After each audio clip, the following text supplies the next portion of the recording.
Morning बच्चों। आज हम कक्षा 8वीं विषय सामाजिक विज्ञान इतिहास में हम लोग अध्याय 1 पढ़ रहे थे, है ना। 2 पार्ट हो चुका था, आज हम तीसरा पार्ट पढ़ेंगे। ठीक है, 2 भाग में हो चुका था, अब तीसरा भाग में पढ़ेंगे आज। ठीक है, तो देखते हैं यहाँ पे हम यहाँ तक कंप्लीट हुआ था हमारा, यहाँ से हम लोग आज स्टार्ट करेंगे। तो यूरोप का क्या है, एशिया के साथ व्यापार। तो किन किन चीज़ों का यहाँ पे व्यापार होता है यूरोप और एशिया का, देखते हैं। तो नवजागरण के साथ ही क्या हुआ, महान खोज यात्राओं का युग भी आरंभ हुआ, है ना। भारत और यूरोप देशों के व्यापारिक संबंध बहुत पुराने थे। जल और थल दोनों ही मार्ग से क्या था, भारत तथा यूरोप के मध्य व्यापार होता था। दोनों के बीच में क्या होता था, व्यापार होता था। तो पहला मार्ग क्या था, फारस की खाड़ी से जुड़ा समुद्री मार्ग था। कौन सा मार्ग था यहाँ था, फारस की खाड़ी से जुड़ा समुद्री मार्ग था, जिससे क्या होता था, इराक, तुर्क यानी टर्की, है ना, वेनिस और जिनेवा इटली के साथ क्या होता था, यहाँ पे व्यापार होता था। किससे, समुद्र फारस की खाड़ी से। दूसरा मार्ग था मध्य एशिया से मिस्र होकर यूरोप के लिए जाने वाला थल मार्ग, है ना।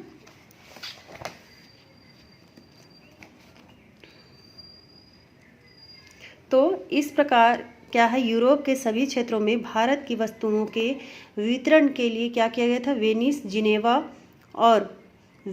जिनेवा और प्रमुख व्यापारिक केंद्र थे। इटली ने क्या किया था, यहाँ पे भारत की प्रमुख वस्तुओं के व्यापार पर अपना अधिकार जमाए रखने के लिए यूरोपीय शक्तियों की हिस्सेदारी समाप्त कर दी। जो यूरोप का हिस्सेदारी था, यूरोप की शक्तियों का यहाँ हिस्सेदारी था, उसको क्या कर दिया उन्होंने, पूरी तरीके से वहाँ पे समाप्त कर दी। ठीक है, वही क्या हुआ 1453 में, है ना, 1453 ईस्वी में कुस्तुनतुनिया इस्तंबुल पर तुर्की ने क्या कर लिया, वहाँ पे अधिकार कर लिया। ठीक है, अब देखते हैं नए मार्गों की खोज। तो नए मार्ग में इस्तंबुल नगर यूरोप एवं भारत के व्यापारिक मार्ग क्या था, यहाँ पे मुख्य द्वार था, है ना, मुख्य रास्ता था उसका। तो यूरोपीय व्यापारियों को क्या करना पड़ा, भारत पहुँचने के लिए एशिया के इसी मार्ग से होकर क्या करना पड़ा, उनको गुजरना पड़ता था।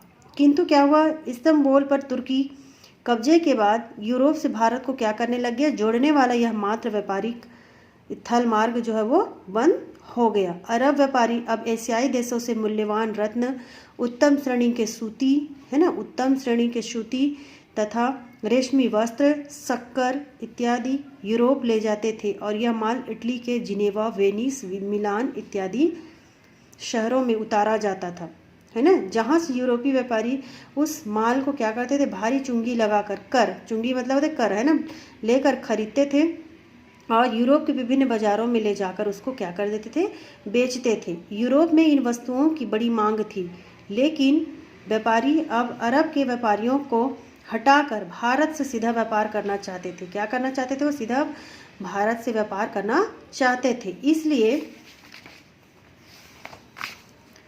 उन्होंने क्या किया, उन्होंने नए मार्गों की खोज करना आरंभ कर दिया, नए रास्ते अपनाने शुरू कर दिए, है ना, नए रास्ते खोजना शुरू कर दिए। तो इस कार्य में यूरोप के कई महत्वाकांक्षी शासक एवं रानियों ने भी उन्हें पर्याप्त सहयोग प्रदान किया, उनका सहयोग दिया, है ना, राजा और रानियों ने भी।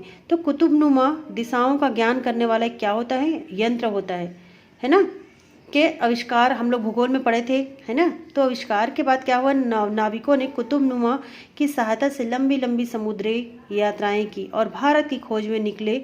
इटली के नाविक कोलंबस ने यूरोप से अमेरिका पहुंचने वाले समुद्री मार्ग की खोज की, तथा पुर्तगाली नाविक जो है वास्को डी गामा, है ना, अपनी लंबी जल यात्रा के दौरान क्या किया, अफ्रीका के दक्षिण छोर यानी उत्तमांसा अंतरीप या केप ऑफ गुड होप, है ना, कैप ऑफ गुड होप से होते हुए 20 मई सन 1498 ईस्वी को भारत के पश्चिमी समुद्र तट पर कालीकट केरल बंदरगाह तक पहुंच गया। सबसे पहले भारत की खोज किसने की, वास्को डी गामा ने 1448 में किया, है ना, केरल बंदरगाह के तट पर पहुंच गया। तो देखते हैं व्यापारिक स्पर्धा क्या थी यहाँ पे।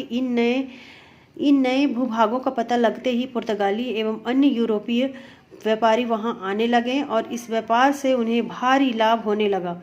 16वीं शताब्दी में इंग्लैंड, फ्रांस तथा हॉलैंड भी इस स्पर्धा में क्या करने लगे, उतर पड़े। उन्होंने भी अपनी सामुद्रिक शक्ति बढ़ाई और अपने नाविकों को लंबे समुद्री अभियानों पर जाने के लिए क्या किया, उन्होंने उनको प्रोत्साहित किया, उन्हें आगे बढ़ाया और फलस्वरूप यूरोपीय राष्ट्रों के बीच व्यापारिक स्पर्धा जो है वो क्या हो गई, यहाँ पे आरंभ हो गई, शुरुआत हो गई। ठीक है, अब देखते व्यापारवाद का उदय कैसे हुआ। तो 17वीं शताब्दी में विदेशी व्यापार यूरोप की अर्थव्यवस्था का प्रमुख घटक बन गया तथा व्यापार में वृद्धि करना शासकों की प्रमुख नीति बन गई थी, है ना। और व्यापारवाद इस नीति का मुख्य सूत्र था। तो व्यापार द्वारा अपने राष्ट्र को क्या करना था, अधिकाधिक संपन्न बनाना व अन्य राष्ट्रों को मात देना। शासकों ने इसके लिए अपने व्यापारियों को चुंगी में छूट सहित कई रियायतें दी और इस आर्थिक नीति को व्यापारवाद कहा जाता है। चूंकि यानी कर में थोड़ा बहुत छूट दिए, उससे रियायत दी गई, तो उसको यहाँ पे क्या कहा गया, व्यापारवाद कहा गया। तो व्यापार वृद्धि के साथ साथ यूरोप के व्यापारी वर्ग के पास अपार धन एकत्र होने लगे, है ना। तो व्यापारिक कंपनी की स्थापना कैसे हुई देखते हैं। तो व्यापारियों को विदेशी व्यापार से क्या होता था, व्यापारियों को विदेशी व्यापार से अपार लाभ तो थे, मगर इसमें क्या था, उनके लिए कठिनाइयाँ और खतरे भी कम नहीं थे।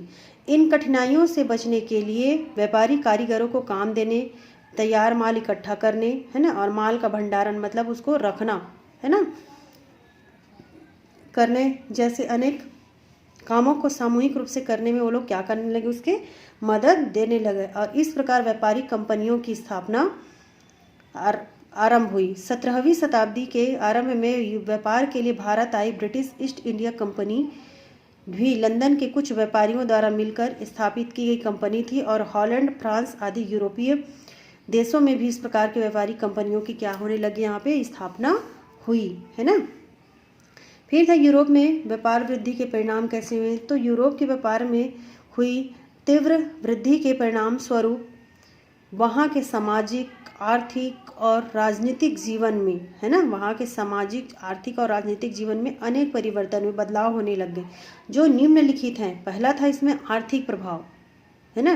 तो यूरोपीय अर्थव्यवस्था में व्यापार तथा उद्योगों के सिक्के, आर्थिक लेन देन, मध्यकाल में प्रचलित वस्तु विनिमय की पद्धति के स्थान पर हो सोने चांदी के सिक्के आर्थिक लेन देन के क्या बन गए थे, वो माध्यम बन गए। और अब लंदन, ब्रिस्टल जैसे अनेक नए व्यापारिक केंद्रों को उदय हुआ, है ना। और व्यापार के लिए क्या करने लगे, पूंजी उपलब्ध कराने वाले बैंकों की संख्या में वहाँ पे क्या हुआ, वृद्धि हुई और व्यापार में अधिकाधिक पूंजी का विनियोजन होने लगा और जहाज निर्माण जैसे व्यापार से जुड़े अनेक नवीन उद्योगों का यहाँ पे नए उद्योग प्रारंभ होने लग गए और व्यापार एवं उद्योगों में व्यापार वृद्धि के कारण लाभ की मात्रा में भी वृद्धि हुई है और फलस्वरूप यूरोपीय राष्ट्र अधिक संपन्न और समृद्ध होने लगे थे। ठीक है, यहाँ से हम कल पढ़ेंगे।